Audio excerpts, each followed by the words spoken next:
नमस्कार। न्यूज़ 11 भारत के खास कार्यक्रम बोल जनता बोल में आपका स्वागत है। इस वक्त हम कोडरमा के चंदवारा प्रखंड के बीसोडी इलाके में मौजूद हैं और हम ये जानेंगे यहाँ के लोगों से कि क्या कुछ परेशानी है, क्या कुछ विकास अब तक हो पाया है और अगर नहीं हो पाया है तो क्यों, क्या कुछ दिक्कतें हैं यहाँ पे ये जानेंगे। कुछ लोग भी हमारे साथ इलाके के मौजूद हैं। क्या कुछ समस्या, मुख्य समस्या क्या है इलाके में? देखिए, चूँकि यह चंदवारा प्रखंड और बिरसोडी पंचायत जो है KTPS बांझेडी से विस्थापित अभी है। इस पंचायत के लगभग सभी गांव बिरसोडी पंचायत के बांझेडी KTPS जो DBC है उसमें सबका ज़मीन गया, सब विस्थापित भी हैं। लेकिन जो मूलभूत समस्या है, पहले यहाँ था कि CSR के तहत कार्य किया जाता था, लेकिन पिछले 3-4 साल से क्या हुआ है कि सब काम ठप है और जो यहाँ स्थानीय जनप्रतिनिधि हैं उनका भी ध्यान नहीं है, सिर्फ अपने अपने में लोग लगे हैं। जैसे सड़क आप देखिए, बगल में आपका चमुदो खुर्द है, चरकी पारी है, हरली बिरसोडी। अब देखिए गली कुच्चा जो बिल्कुल अभी भी ख़राब है और नहीं बना। दूसरी बात है कि एक यहाँ सबसे बड़ा जो समस्या है वो रोज़गार का समस्या है। यहाँ के लोगों का ज़मीन चल गया और यहाँ के लोग, चूँकि बाहर के लोग यहाँ बहुत सारे लोग रोज़गार कर रहे हैं और लोकल लोगों को ध्यान नहीं दिया जाता। हम लोग यहाँ बहुत सारा आंदोलन भी किया और हम लोग बहुत मुद्दा उठाया भी, लेकिन जो मूल समस्या है यहाँ लोकल लोग लड़ते हैं, लेकिन जो ऊपर के लोग हैं ध्यान नहीं देते हैं, जिस कारण नहीं हो पा रहा है। बाकी शिक्षा का समस्या आप यहाँ इस लोकल में कहिएगा तो कोई इंटर कॉलेज नहीं है और उस तरह का शिक्षा का भी कुछ नहीं है। स्वास्थ्य में तो कहना नहीं है। हम लोग जब भी कुछ होगा तो यहाँ के जो स्थानीय लोग हैं वो झुमरी तिलिये जाएंगे तभी है। आप लोग अपने घर के बच्चों को पढ़ने के लिए कहाँ भेजेंगे, यहीं लोकल या फिर बाहर? यहाँ स्कूल का अभाव है, बढ़िया स्कूल नहीं है और जो है भी तो प्राइवेट स्कूल है तो वह बहुत महंगा फीस है, 2000-4000 करके फीस लिया जाता है, जिससे गरीब के बच्चे वहाँ पढ़ नहीं पाएंगे। उनको तो सरकारी स्कूल में उसी तरह है, तो जहाँ अगल बगल में 2-4-10 किलोमीटर में स्कूल है जहाँ कम फीस लिया जाता है वहाँ लोग भेजते हैं। यहाँ DBC में स्कूल खुला है, लेकिन वह स्कूल एक बच्चा 2500 और 3000 फीस लेता है। 12000 रुपया अभी उसका एडमिशन फीस है, तो 12000 रुपया इस क्षेत्र के लोग कहाँ से दे पाएंगे? सब गरीब लोग हैं। यहाँ उस तरह के लोग हैं नहीं जिनका बहुत बड़ा कोई व्यवसाय है या खेती भी है, तो सब ज़मीन KTPS में चला गया। तो बहुत लोग यहाँ परेशान हैं। और दूसरी बात जो सबसे बड़ा मुद्दा बोले, एक एस्पोन यहाँ बन रहा है जिसमें हजारों लोग, इस क्षेत्र के लोग रोजगार करते थे, लेकिन यहाँ स्थानीय जो ऊपर के जनप्रतिनिधि हैं उन लोगों के अनदेखी करके, उन लोग अपना मतलब नज़र यहाँ के लोगों को ना दे करके और बाहरी लोग, वहाँ बाहरी ताकत आ करके सभी लोगों को हटा दिया गया, जो कि इसी क्षेत्र के लोग, यहीं के लोग सब काम करते थे और वे लोग आज बाहर जा रहे हैं, पलायन कर रहे हैं यहाँ से। ये बहुत बड़ा समस्या है। बिजली कितने घंटे मिल पा रही है अभी?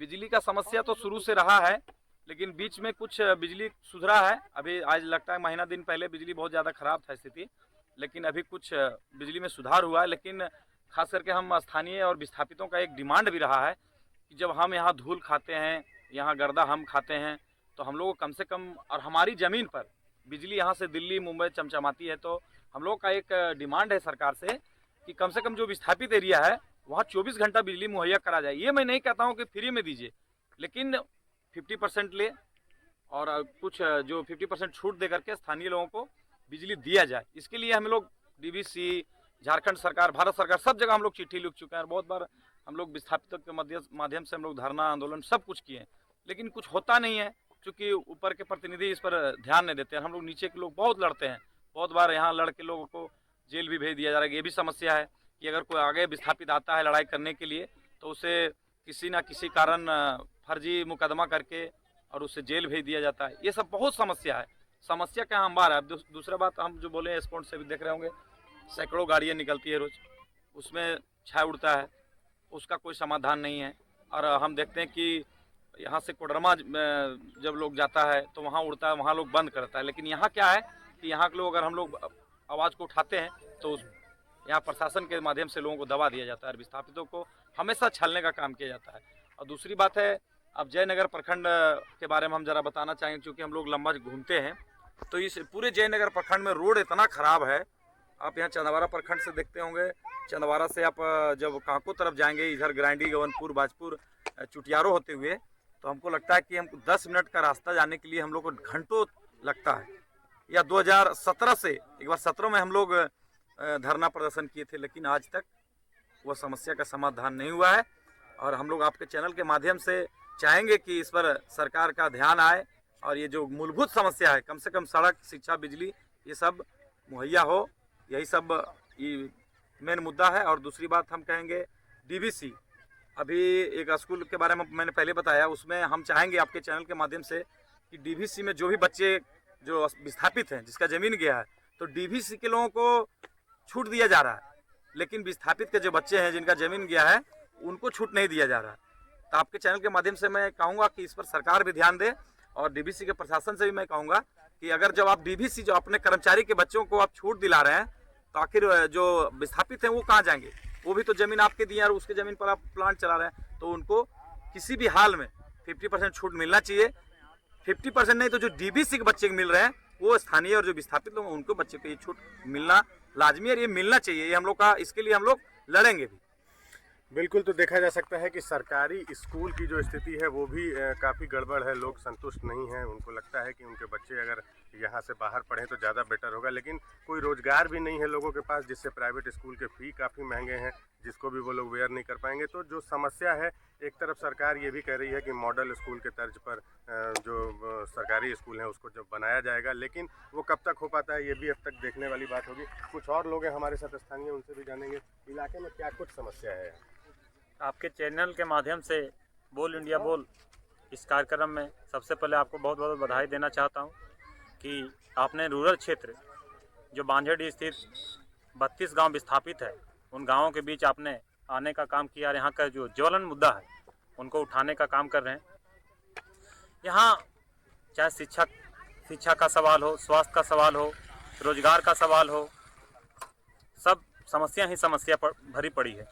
कारण रहा यहाँ जो भी जनप्रतिनिधि बने इस क्षेत्र को देखने का काम नहीं किया एक लाइन में। अभी बता रहे थे कि यहाँ एंजल स्कूल एक आ गया है डीवीसी के माध्यम से। डीवीसी परिसर में जो विस्थापित के ज़मीन पर यह स्कूल बन के तैयार हुआ, यहाँ के लोगों ने बहुत सपना सोचा था कि गरीब और विस्थापित का बच्चा भी इस स्कूल में अपना नामांकन दाखिला कर पाएगा और यहाँ के बच्चे पढ़ पाएंगे। लेकिन दुर्भाग्यपूर्ण आपके चैनल से मैं बताना चाहता हूँ कि अभी एडमिशन जो फ़ी चल रहा है, जो विस्थापित के बच्चे उनसे 12,000 रुपया एनुअल फ़ी और 2 से 3,000 रुपया मंथली फ़ी चार्ज कर दिया गया। यहाँ के लोगों का जो ज़मीन था, 32 गांव का ज़मीन डीवीसी के द्वारा अधिग्रहण कर लिया गया, और यहाँ तक कि लोगों को रोजगार के साधन नहीं है, तो बिना रोजगार के अपने बच्चों की इतने महंगे स्कूल में कैसे पढ़ा पाएंगे। आपके चैनल से मैं कहना चाहता हूँ डीवीसी और जिला प्रशासन में, झारखंड सरकार से मैं मांग करता हूँ कि यहाँ जो स्कूल खुला है विस्थापित परिवारों को कम से कम 50% रियायत दर पर एडमिशन किया जाए। उनका नाम शुल्क, मासिक शुल्क कम से कम 50% आरक्षण छूट दिया जाए, तब जाके गरीब का बेटा भी और विस्थापित के बच्चे भी इस स्कूल में पढ़ पाएंगे। डीवीसी के द्वारा यहाँ 32 गाँव में कुछ 8 से 10 गाँव में एक स्कूल को अपने अंदर लेकर के कुछ शिक्षा में सुधार हुआ था, लेकिन 2 वर्षों से अभी तक उनका मानदेय नहीं मिल पा रहा है। कहीं ना कहीं ये सवाल जनप्रतिनिधि पर जाके उठता है। आज तक ना तो उन लोग विधानसभा में क्वेश्चन करते, ना लोकसभा में क्वेश्चन करते हैं। हम लोग जब भी यहाँ लड़ाई को लड़ते हैं तो एन कैन प्रकरण झूठे मुकदमा करके यहाँ के लोगों को फंसा दिया जाता है। एक ताज़ा उदाहरण आप लोग 6 महीना पूर्व देखे होंगे, हम लोग एक मजदूर को हटा दिया गया था, जिसकी लड़ाई हम लोग लड़े थे, तो झूठा मुकदमा करके जिला प्रशासन यहाँ के जो जनप्रतिनिधि हैं उन लोग के द्वारा केस मुकदमा फंसा दिया जाता है। लेकिन मैं आपके माध्यम से कहना चाहूँगी यहाँ के विस्थापित डरने वाले नहीं हैं। इस लड़ाई को और आगे हम लोग निरंतर लड़ते रहेंगे जब तक यहाँ लोगों का समस्या नहीं मिलेगा, समस्या का हल नहीं होगा, हम लोग लड़ाई को लड़ते रहेंगे। एक दूसरी समस्या है डीवीसी जो पावर प्लांट है, यहाँ 32 गांव विस्थापित हुए हैं। बगल में तिलैया डैम जो प्रकृति के गोद में बसा हुआ है डैम, वहाँ 52 गांव विस्थापित हुए थे। वहाँ पाइपलाइन के माध्यम से पूरे बांझेड़ी में पानी आती है। मैं आपके चैनल के माध्यम से और आपके माध्यम से अपने जनप्रतिनिधि को मैं जगाना चाहता हूं कि यहाँ के जो विस्थापित के गांव हैं वहाँ पानी नहर के द्वारा या पाइपलाइन के द्वारा यहाँ अगर विस्थापित गांवों में अगर पानी आ जाता तो यहाँ के किसान खुशहाल हो जाते। डीवीसी ने जब प्लांट लगाना था तो बहुत लघु लोहान बात किए थे कि हम शिक्षा के प्रति स्कूल खोलेंगे, हम पानी का सिंचाई का साधन देंगे, 24 घंटा बिजली देंगे, लेकिन एक भी काम धरातल पर नहीं दिख रहा है। साथ ही साथ अभी अगर आप जाते होंगे एस्पोर्ट एरिया, यहाँ देखते होंगे 8 से 10 गांव इतना प्रभावित है धूल से कि उनके घर में अगर आप अगल बगल में जाइएगा तो जो कपड़ा पहने हुए दूसरा दिन इस कपड़ा को आप नहीं पहन पाइएगा। वहाँ के बच्चे और वहाँ का जो भविष्य है पूरा अंधेरा में है। डीवीसी के द्वारा इसका परमानेंट सोल्यूशन, इस प्रदूषण को कैसे रोका जाए उस पर भी पहल होनी चाहिए।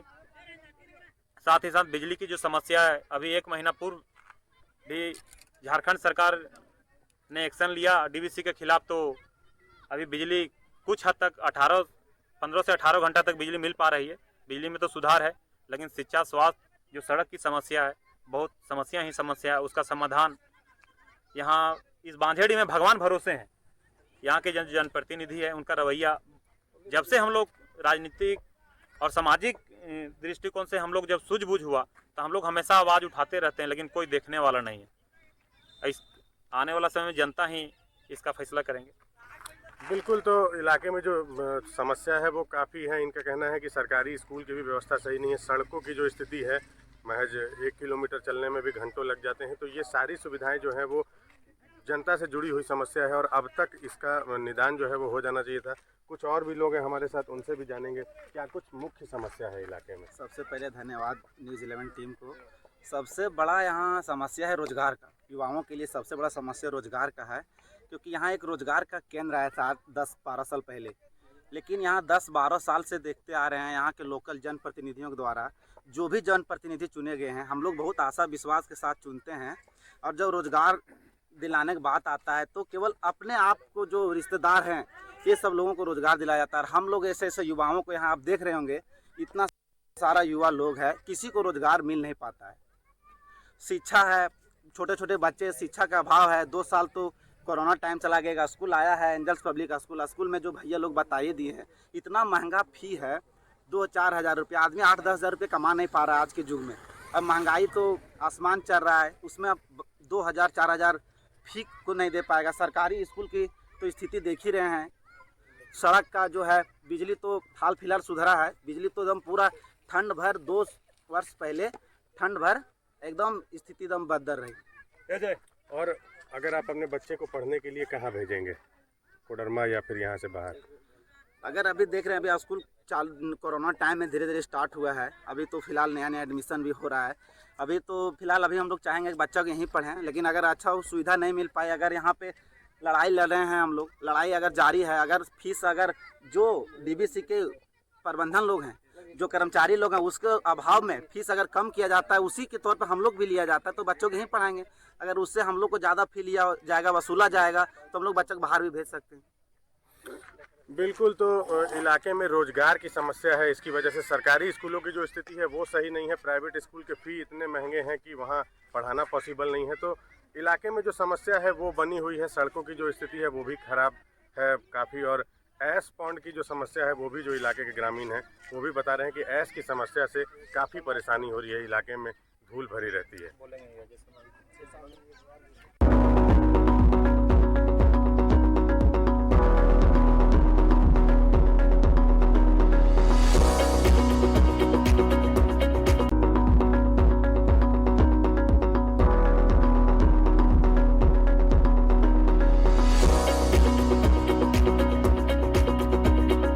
बासोडी इलाके की हम आपको समस्या दिखा रहे हैं बोल जनता बोल के माध्यम से कि क्या कुछ परेशानी है लोगों को, चूँकि जनता आखिर वोटर है और इन्हें क्या कुछ समस्या है। सड़कों की स्थिति अगर सही है या फिर अगर नहीं है तो क्यों नहीं है, अब तक क्यों नहीं हो पाया, कितने विधायक अब तक बन चुके हैं, उनके समय में क्या कुछ हो पाया है, क्या कुछ परेशानी है, यही हम आपको दिखाने की लगातार कोशिश कर रहे हैं। कुछ और भी लोग हैं हमारे संग, क्या कुछ परेशानी है, अहम समस्या क्या है इलाके में?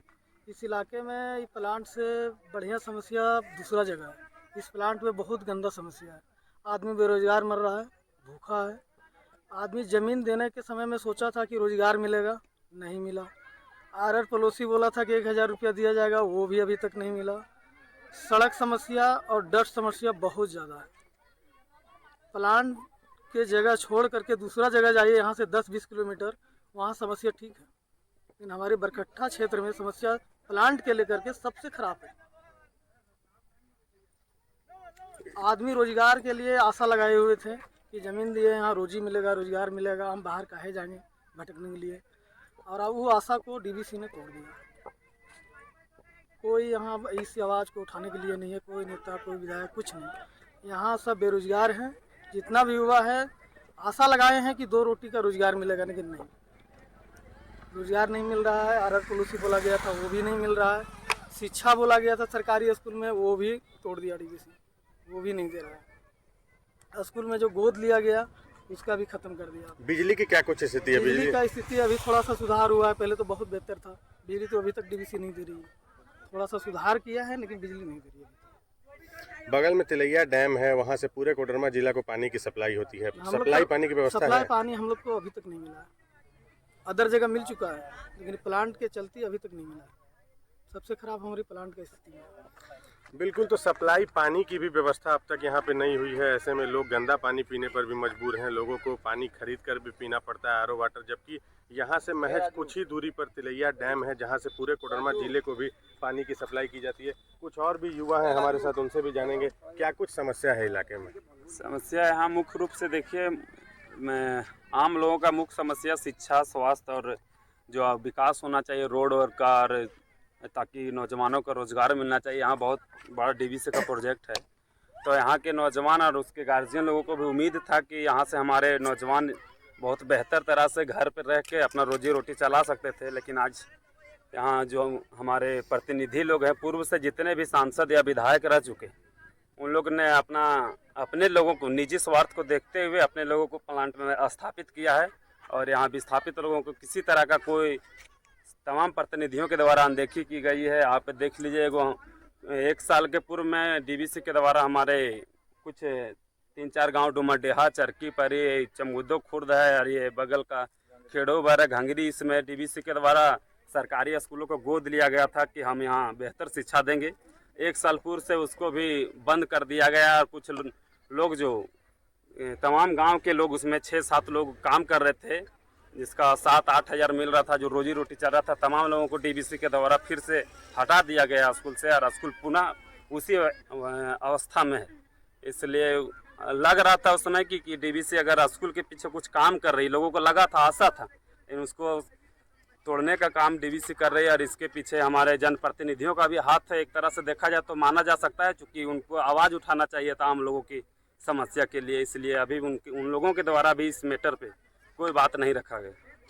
इलाके में अगर किसी की तबीयत खराब होती है रात में, तो स्वास्थ्य की क्या सुविधा है? स्वास्थ्य की भी बहुत दिक्कत है। देखिए, यहाँ से हम लोग को 10 किलोमीटर दूर जो पड़ जाता है कोडरमा, 15 किलोमीटर वहाँ जाना पड़ता है।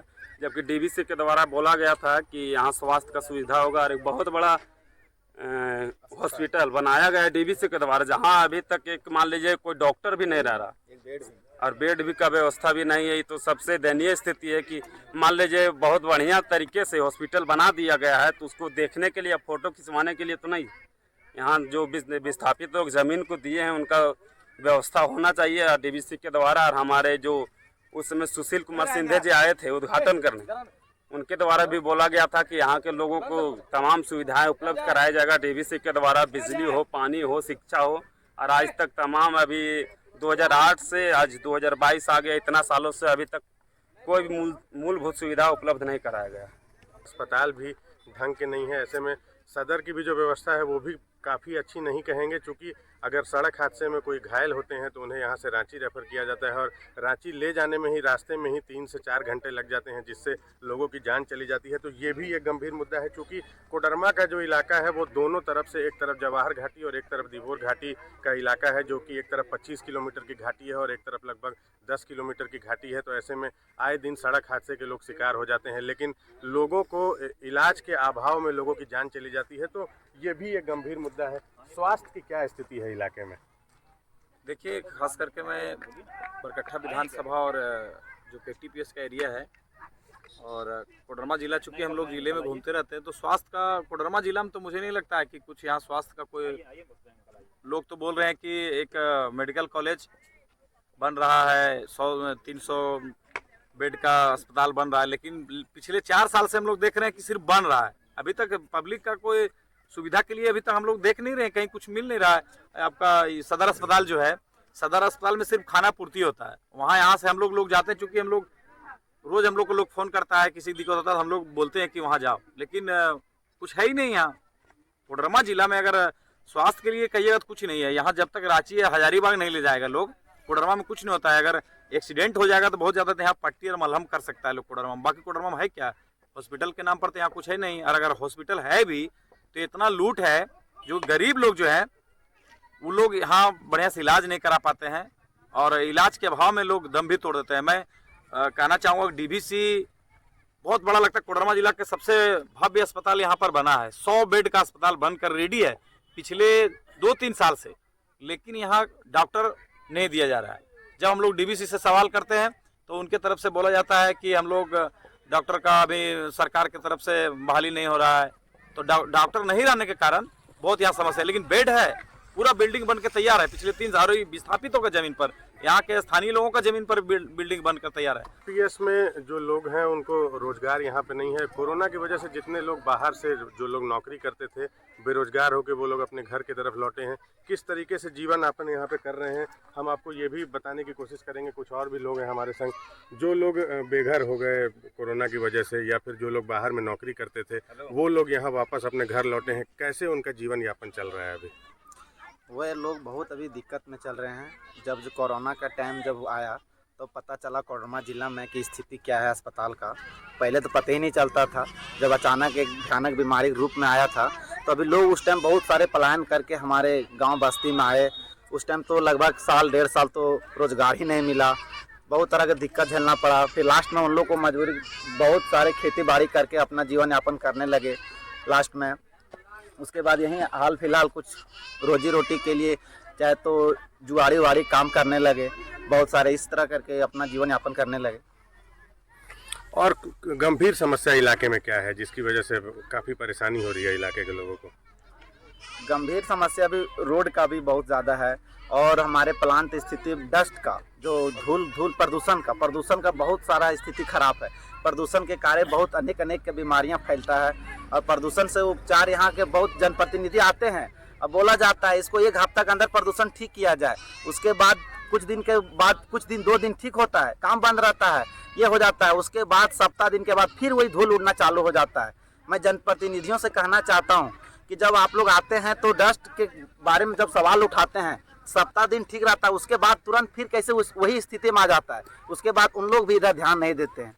कोई तरह बहुत धूल से आदमी परेशान रहता है यहाँ के आसपास के लोगों के। आप यहाँ से चले जाइएगा तो जो हवा उड़ता है तो 5-6 बस्ती को एकदम धूल एकदम देखना पड़ता है। आप लोगों ने कहीं कंप्लेन किया, कोई पदाधिकारी इस पे संज्ञान लिया या क्या कुछ हो पाया है? बीच में देखा गया था कि सांसद जो थी वो खुद से ऐश पाउंड की गाड़ियाँ पकड़ दी थी, तो उसमें क्या कुछ हो पाया है आगे? ऐश पाउंड की गाड़ियाँ पकड़ी थी, यहाँ का लोकल सब गाड़ियाँ थी। गाड़ियाँ के बारे में जब जमीन चला गया यहाँ तो कुछ मुआवजा मिला, बहुत कम मात्रा में मुआवजा मिला। तो लोग एकदम 1 से 2-2, 3-3 पार्टनर मिल के गाड़ियाँ लोग खरीदे ताकि अपना रोजी रोटी कर सके। वो गाड़ियों को सांसद महोदय अपने से खड़ा होकर पकड़वा दी जाती है और उसके बाद फिर पुनः गाड़ियाँ 2 दिन के बाद फिर वो काम चालू हो जाता है। अब बोलती है तब तक नहीं चलना चाहिए। सांसद महोदय से कहना चाहता हूँ, और उनका भी हम लोग भी एगो ज्ञापन के द्वारा रोका गया था गाड़ी, कि उनका भी गाड़ी, उनके लोगों को गाड़ी एकदम यहाँ से जो स्टोन रहता है उसको ले जाया जाता है, पूरा एकदम क्षमता से अधिक ले जाता है, ना कोई माइनिंग चलान के साथ लिया जाता है। उसी दिन यहाँ के लोकल लोग उसको भी रोके गए थे, लेकिन उस पर कोई कार्रवाई नहीं हुआ। हम लोग मीडिया में भी दिए थे, आवाज़ उठाए थे, लेकिन इसमें कोई नहीं सुनाई दिया गया है। और वो लोग अपना जो यहाँ रोजी रोटी जो गाड़ी चलता है उसको रोक दिया जाता है। उसके बाद क्या होता है, हफ्ता दिन में क्या बात होता है, उसको क्या काम मिलता है क्या नहीं मिलता है, उसका पुनः फिर चालू हो जाता है काम।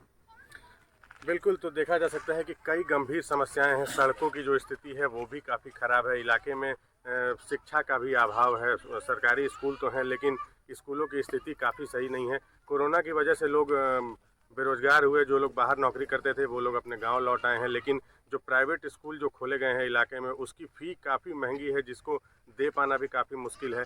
तो ऐसे में जो लोग हैं वो यहाँ से बाहर की ओर निकलते हैं। अगर किसी की तबीयत ख़राब होती है रात में तो उसे यहाँ से किसी निजी क्लिनिक में ले जाया जाता है, लेकिन स्वास्थ्य की जो सुविधा है बहुत अच्छी नहीं है। कोडरमा सदर अस्पताल में भी बहुत ज़्यादा मुकम्मल व्यवस्थाएं जो हैं वो नहीं है। ऐसे में लोगों को अगर कोई सड़क दुर्घटना में शिकार होते हैं तो उन्हें यहाँ से रांची रेफ़र किया जाता है, लेकिन 4 से 5 घंटे लगते हैं यहाँ से रांची पहुँचने में, जिसमें लोगों की जान चली जाती है। तो मूलभूत समस्याओं का जो है वो अभाव है अभी भी कोडरमा में, और इन चीज़ों को अगर दूर किया गया तो ही जो ज़मीनी स्तर पर जो लोग हैं, ऊपर से तो कई योजनाओं का शिलान्यास कर दिया जाता है या फिर लोगों को ये कहा जाता है कि हर सुविधा हम पहुंचा रहे हैं, पंचायत से लेकर पार्लियामेंट तक का वादा भी किया जाता है कि हर जो योजना है वो धरातल पर उतरेगी, लेकिन योजनाएं धरातल पर कितनी उतर पाती है ये खुद हम आपको दिखा रहे थे जनता की जुबानी कि क्या कुछ हो पाया है और क्या कुछ अब तक होना चाहिए। सहयोगी नितेश के साथ आर्यन श्रीवास्तव, न्यूज़ 11 भारत, कोडरमा।